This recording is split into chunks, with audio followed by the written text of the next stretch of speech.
آپ ہیں حضرت محمد سرور ہر دو سرا، آپ ہیں حضرت محمد سرور ہر دو سرا، آپ ہیں عرب و عجم جن و بشر کے پیشوا، آپ پر لاکھوں درود اور آپ پر لاکھوں سلام۔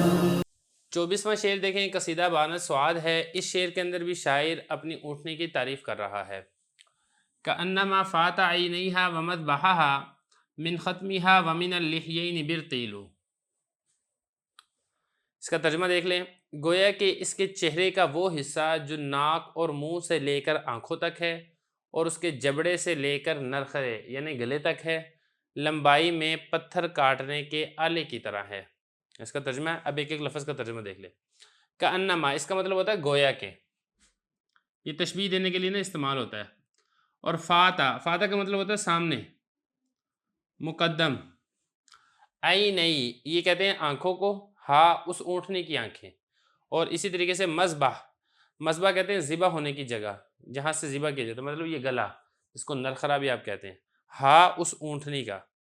تو گویا کہ اس اونٹنی کے آنکھوں کے سامنے کا حصہ اور اس کی نرخرا یعنی گلے کا حصہ، من ختمیہا، ختم کہتے ہیں کہ چپائے کے وہ حصہ جس میں نکیل ڈالی جاتی ہے، مطلب ناک ہوتا ہے نا، ناک میں نکیل ڈالتے ہیں تو اس کی ناک کو ختم کہتے ہیں۔ اور اس کے بعد آگے دیکھیں، لحیین، یہ لوہا کی تثنیہ ہے، لوہا کہتے ہیں جبڑے کو یعنی دانت اس کے۔ اور برتیل، اس کا مطلب ہوتا ہے پتھر کاٹنے کا آلہ یا پھر آری۔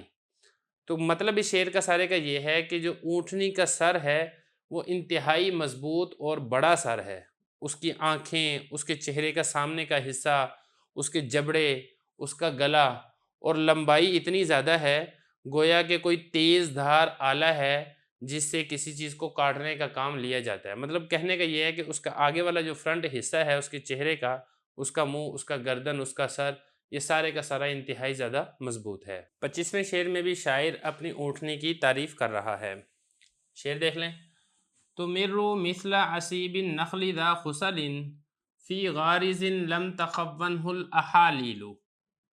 یہ شعر ہے، اس کا ترجمہ دیکھ لیں، وہ اونٹنی اپنی دم ہلاتی اور مارتی ہے جو کھجور کی پیڑ کی ٹہنی کی طرح ہے اور اس پر خوب بال ہیں، اپنے تھنوں پر جن کو دودھ کے نکلنے نے کم نہیں کیا ہے۔ اس کا ترجمہ ہے، ایک ایک لفظ کا ترجمہ دیکھنے پہ اس کی تشریح کرتے ہیں۔ تمرو، اس کا مطلب ہوتا ہے گزرنا، اور یہاں پر اس کا مطلب ہے مارنا اور اپنی دم کو ہلانا۔ اور مثل، اس کا مطلب ہوتا ہے مشابہ۔ اور اگلا لفظ دیکھیں، عصیب، عصیب کہتے ہیں کھجور کی ٹہنی کو، وہ ٹہنی جس پر ابھی پتے نہ آئے ہوں یا پتے آئے ہوں لیکن ان پتوں کو دور کر دیا گیا ہو۔ اور نخل، یہ کہتے ہیں کھجور کو۔ ذا خصل، خصل یہ کہتے ہیں بالوں کے گچھے کو۔ تو مطلب اس کا یہ ہے کہ وہ اس کی جو دم ہے وہ کھجور کی ٹہنی کی طرح ہے، کھجور کی ٹہنی کی طرح لمبی اس کی دم ہے، ایسی ٹہنی جس کے اوپر ابھی پتے نہیں آئے ہیں اور اس کے اوپر کثرت کے ساتھ بال ہیں اس کی دم پر۔ فی غارز، اب غارز کسے کہتے ہیں؟ غارز کا مطلب ہوتا ہے وہ اونٹنی جس کا دودھ کم ہو گیا ہو، لیکن یہاں پر مراد ہے اس کا تھن، اونٹنی کا تھن۔ لم تخون ہو، اس کا مطلب ہوتا ہے کم ہونا، کم قرار دینا۔ اور اگلا لفظ دیکھیں، احالیل، یہ احلیل کی جمع ہے، یہ تھن کے سوراخ کو کہتے ہیں جہاں سے دودھ نکلتا ہے۔ یہاں پہ ایک ایک لفظ کا ترجمہ دیکھ لیا، اب آپ اس کی تھوڑی سی تشریح دیکھ لیں۔ اس شعر میں بھی شاعر نے اپنی اونٹنی کی مضبوطی کو بیان کیا ہے۔ دیکھیں، اس میں ایک تو یہ بتایا کہ اس اونٹنی کی جو دم ہے وہ کھجور کی ٹہنی کی طرح ہے اور بالوں سے بھری ہوئی دم ہے، اس کی دم گنجی نہیں ہے، اور یہ اپنی دم کو اپنے تھنوں پر مارتی رہتی ہے۔ تو ایک تو یہ کہ اتنی طاقتور اور مضبوط اونٹنی ہے کہ کوئی اس کا دودھ نہیں دوہ سکتا، دودھ نکال نہیں سکتا۔ اور دوسری بات اس میں یہ بیان فرمائی کہ دودھ تو اس کا کوئی نکال نہیں سکتا، تو لیکن جب اس کے تھن دودھ سے بھر جاتے ہیں تو اس کے دودھ کے قطرے اس کے تھنوں سے ٹپکتے رہتے ہیں، جس کی وجہ سے مکھیاں وہاں پر جمع ہوتی ہیں، اور مکھیوں کو اڑانے کے لیے یہ اونٹنی اپنی دم کو ہلاتی ہے، اپنی دم کے ذریعے سے یہ مکھیوں کو اڑاتی رہتی ہے۔ اور دوسری اس کے اندر ایک اور صفت یہ بھی بیان کی گئی ہے کہ جب اونٹنی کا دودھ دوہا جاتا ہے، دودھ نکالا جاتا ہے، تو دودھ نکالنے کی وجہ سے اونٹنی کمزور پڑ جاتی ہے، لیکن یہ اونٹنی اتنی طاقتور اور مضبوط اونٹنی ہے کہ دودھ نکلنے کے باوجود بھی اس اونٹنی کو کمزوری لاحق نہیں ہوئی ہے، یہ ویسے ہی طاقتور اور مضبوط اونٹنی ہے۔ 26ویں شعر میں بھی حضرت کعب رضی اللہ عنہ نے اونٹنی کی تعریف کی ہے۔ کنواؤ فی حرتیہا للبصیر بہا اتکم مبین وفی الخدین تسہیل۔ ترجمہ دیکھ لیں، وہ اونٹنی اٹھی ہوئی ناک والی ہے اور اس کے کانوں میں دیکھنے والوں کے لیے واضح شرافت ہے اور اس کے رخساروں کے اندر نرمی ہے۔ اس کا ترجمہ ہے، ایک ایک لفظ کا ترجمہ دیکھ لیں۔ پہلا لفظ دیکھیں، کنواؤ، یہ کہتے ہیں ناک کا اونچا ہونا، بلند ہونا، اونچی ناک والی، اٹھی ہوئی ناک والی۔ اور حرتیہا، حرت نسل میں کہتے ہیں آزاد کو، حرتانی دو آزاد، مطلب یہاں پر یہ ہے کہ اس کے دونوں کان۔ اور بصیر یہ کہتے ہیں دیکھنے والوں کو، بہا اس اونٹنی کو، اتق یہ کہتے ہیں آزادی کو، لیکن یہاں پر مراد ہے شرافت، مبین واضح، اور خدین یہ کہتے ہیں دونوں رخساروں کو خدین کہتے ہیں۔ تسہیل اس کا مطلب ہوتا ہے نرمی۔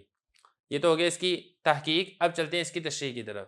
دیکھیں، یہ جو شعر ہے اس میں شاعر نے اپنی اونٹنی کا ایک اور عمدہ اور بہترین وصف بیان کیا ہے کہ یہ جو اونٹنی ہے یہ ناک اس کا اٹھا ہوا ہے اور بلند ہے، اور اس اونٹنی کے اندر ایسی شرافت ہے اور ایسی خوبیاں ہیں کہ جو شخص دیکھنے والا ہے، پہچاننے والا ہے، وہ اس اونٹنی کے کانوں کو اور رخساروں کو دیکھ کر اس کی شرافت کو اور رخساروں کی نرمی کو دیکھ کر اس کی شرافت اور نجابت کو معلوم کر لیتا ہے۔ تو یہ اس کی تشریح۔ اچھا، یہاں پر خطیب تبریزی رحمہ اللہ تعالیٰ نے اپنی شرح کے اندر لکھا ہے کہ جب حضرت کعب اس شعر پر پہنچے تو نبی کریم صلی اللہ علیہ وسلم نے پوچھا ما حرتاہا، کہ اس کے جو حرتان کہا گیا ہے اس سے کیا مراد ہے؟ تو بعض صحابہ نے کہا کہ اس سے مراد اس کی آنکھیں ہیں، تو اور بعض صحابہ خاموش رہے۔ نبی کریم صلی اللہ علیہ وسلم نے ارشاد فرمایا کہ اس سے مراد اونٹنی کے کان ہیں۔ تو یہ بہرحال اس شعر کی تحقیق ہے۔ اب اس کے بعد ہم اگلا شعر کرتے ہیں۔ 27ویں شعر میں بھی شاعر نے اپنی اونٹنی کی تیز چلنے والی صفت کو بیان کیا ہے۔ تخدی علی یسرات وہی لاحقۃ ذوابل وقعہن الارض تحلیل۔ ترجمہ دیکھ لیں، وہ اونٹنی اپنے دبلے اور سوکھے ہوئے پیروں سے اس قدر تیز چلتی ہے کہ جو اونٹ اس سے آگے چل رہے ہوتے ہیں ان سے جا کر مل جاتی ہے، اور اس کے قدم زمین پر برائے نام ہی پڑتے ہیں۔ ترجمہ دیکھ لیں، تخدی اس کا مطلب ہوتا ہے تیز چلنا، اور یسرات اس کا مطلب ہوتا ہے پاؤں پر، یعنی وہ اپنے پاؤں پر تیز چلتی ہے۔ اور اس کے بعد ہیا اس کا مطلب ہے وہ اونٹنی۔ لاحقہ، لاحق کہتے ہیں پیچھے سے کسی چیز کے ساتھ شامل ہو جانا، مطلب ایک بندہ آگے جا رہا ہے، آپ پیچھے سے تیز چل کر آپ اس کے ساتھ جا کر مل جاتے ہیں تو یہ کہا جائے گا کہ آپ اس سے لاحق ہو گئے ہیں۔ اور ذوابل، ذوابل کا مطلب ہے دبلے پتلے پاؤں، سوکھے پاؤں والی، پتلے پاؤں والی۔ وقع اس کا مطلب ہوتا ہے پڑنا یا گرنا یا لگنا، الارض زمین پر، تحلیل اس کا مطلب ہوتا ہے قسم کو حلال کرنا۔ اب اس کا مطلب کیا ہے اس کو تھوڑا سا دیکھ لیں۔ مطلب اس کا یہ ہے کہ وہ اونٹنی اپنے دبلے پتلے پاؤں سے اس قدر تیز چلتی ہے کہ جو اس سے آگے دوڑنے والے اونٹ دوڑ رہے ہوتے ہیں یہ ان کو جا کر نہ صرف ان سے مل جاتی ہے بلکہ ان سے بھی آگے نکل جاتی ہے، اور اتنا تیز دوڑتی ہے کہ اس کے قدم زمین پر برائے نام ہی پڑتے ہیں۔ یہاں پہ سمجھنے کی بات یہ ہے کہ یہاں پہ حضرت نے لفظ ذکر کیا تحلیل۔ تحلیل کہتے ہیں قسم کو پورا کرنے کو۔ مثال کے طور پہ ایک شخص نے قسم اٹھائی کہ میں کوئی کام کروں گا، یعنی کہ میں اپنی بیوی کو ماروں گا، تھپڑ ماروں گا، تو اب یہ قسم کو پورا کرنے کے لیے اگر وہ بچنا چاہتا ہے بیوی کو مارنے سے تو صرف ہلکا سا اس طریقے سے مار دے کہ قسم بھی پوری ہو جائے اور بیوی کو چوٹ بھی نہ لگے۔ تو اسی طریقے سے جس طریقے سے یہاں پر بھی برائے نام ہی صرف قسم کو پورا کرنے کے لیے اس نے ہلکی سی ضرب لگائی ہے، اسی طرح یہ جو اونٹنی ہے یہ بھی ایسے ہی زمین کے اوپر گویا کہ اس طریقے سے تیر کر اور اڑ کر جا رہی ہے کہ صرف اور صرف ایک قسم کو پورا کرنے کے لیے ہلکا سا زمین کو ٹچ کرتی ہے۔